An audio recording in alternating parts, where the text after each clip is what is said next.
Elizabeth Warren today became the first top-tier presidential candidate to call for Donald Trump to be impeached. Quote, "The severity of this misconduct demands that elected officials in both parties set aside political considerations and do their constitutional duty.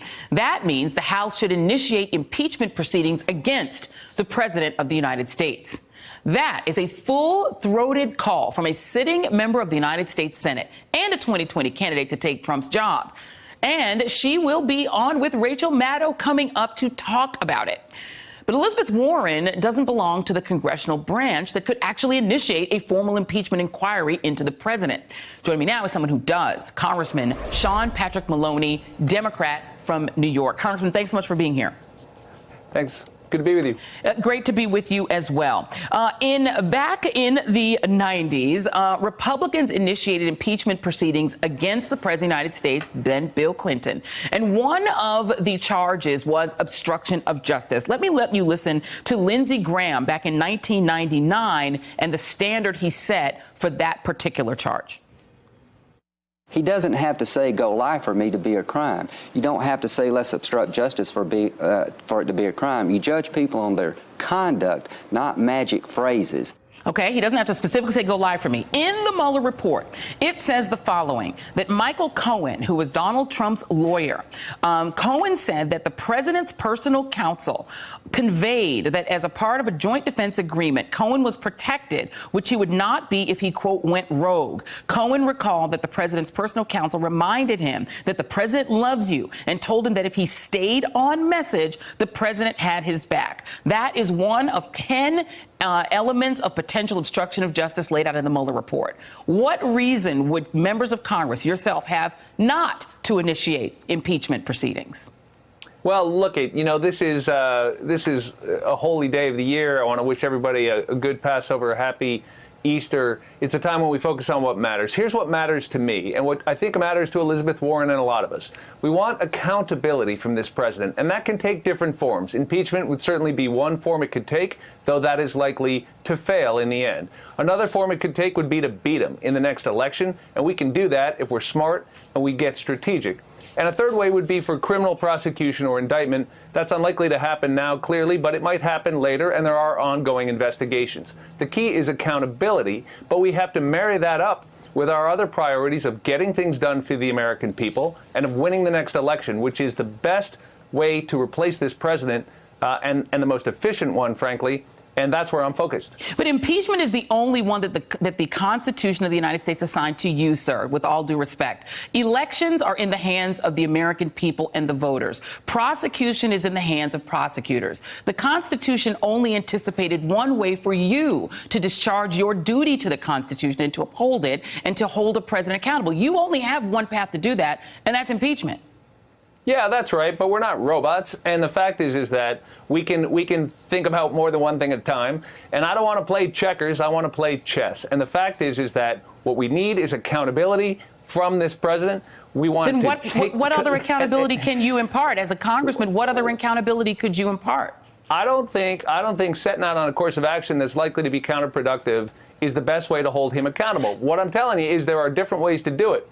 Does he deserve to get impeached? Yeah, he probably deserves to get impeached. No argument from me. I'm appalled by what's in this report. We can expect a lot more from our president. But if you want me to chase my tail around for the next 2 years and miss the big picture, which is to beat him, which is to replace him, which is to get things done and get a chance to do something good for this country. Hold on just 1 second. That's the big game. 1 second. First of all, do you believe that Donald Trump has committed impeachable offenses? What I'm telling you is that if you ask me whether I think he deserves it, right? You think he deserves it? I'm telling you, I think he deserves it. Okay, if you're asking me whether I think it's a wait, if you're asking me whether you think I'm, the Constitution doesn't anticipate that Congress shall discharge its duty to impeach a president who's committed high crimes and misdemeanors only if it's electorally convenient. It says that is your duty. So if you believe that he deserves it, if he, but hold on, if you don't do it for this president, then what president would be eligible for impeachment? What would he have to do? Joy, ask yourself this question. Why are the Republicans so eager for us to impeach the president? And it doesn't say I have a duty to impeach the president. If you believe he committed high crimes and misdemeanors. Excuse me, I don't believe the word duty is in the Constitution. I think that I'm elected to use my brain and to be smart about this, to represent my district, to hold the president accountable. I think that's the right thing to do, and to do that in the way that is effective, for goodness sake, and that gets this country going in a new direction. And so there are real issues at stake here. This is not some academic exercise in whether, resolved we should debate whether impeachment is warranted. This is a real life decision about the best way to hold the president accountable. And what I'm telling you is impeachment's one way to do it. Might feel pretty good. The Republicans did that. I was there in the White House. Didn't work out so well for them. The fact is that criminal accountability is also still on the table in my mind. There's a lot of investigations going on. That's good. And they will go past his presidency, I believe. But a third way, the best way to hold him accountable, is to beat him. And that's where I'm focused. And I do believe that we can do that if we stay focused on what matters to most folks out there.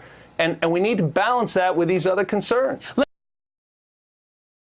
Quote Lawrence O'Donnell. Lawrence tweeted earlier that there is a misremembering of what happened during impeachment vis-a-vis Republicans who went after Bill Clinton again on the basis of a sexual affair.